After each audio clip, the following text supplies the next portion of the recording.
એટલે હવે આપણે આ બીજો દાખલો જરા જોઈ લઈએ કે આ 4x square 4x square plus 4 square root 3x વત્તા 5 બરાબર 0. જો આનું આપણે પહેલાંની જેમ અવયવો પાડીને કરવું હોય તો ના થાત, કારણ કે આ સ્ક્વેર રૂટ 3 છે એનું આપણે મોઢે તો કંઈ ના આવડે, પણ આપણને હવે સૂત્રો ખબર છે એટલે સૂત્રમાં પહેલાં આપણે ડી શોધવાનું. તો કે ડી એટલે શું? તો કે બી સ્ક્વેર માઇનસ 4ac. એટલે જો હવે આપણને એ બી સી પહેલાં ખબર હોવા જોઈએ. એ એટલે આ એક્સ સ્ક્વેરનો જે વર્ગ હોય, એક્સ સ્ક્વેરનો વર્ગ 4 એટલે એનો સહગુણક. પછી આ એક્સનો સહગુણક કોણ છે? આ બી. તો કે બી 4 સ્ક્વેર રૂટ 3 અને સી કોણ? તો કે પ્લસ 5 એટલે આ 5. એટલે આ એબીસી આપણને મળી ગયા. તો આ ડી એના પરથી શોધવાનું. તો કે બીનો વર્ગ, તો કે બી કોણ છે?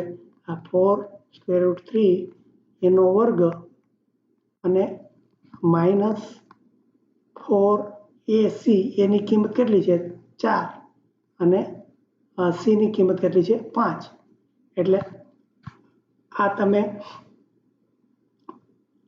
આ જો કિંમત મેળવશો કે આ 4નો વર્ગ 16 થાય અને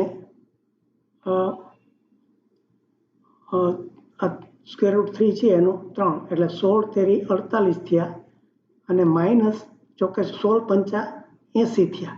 એટલે જો આ નેગેટિવ એટલે આની કિંમત માઇનસ આવી, માઇનસ 32 કે આવી,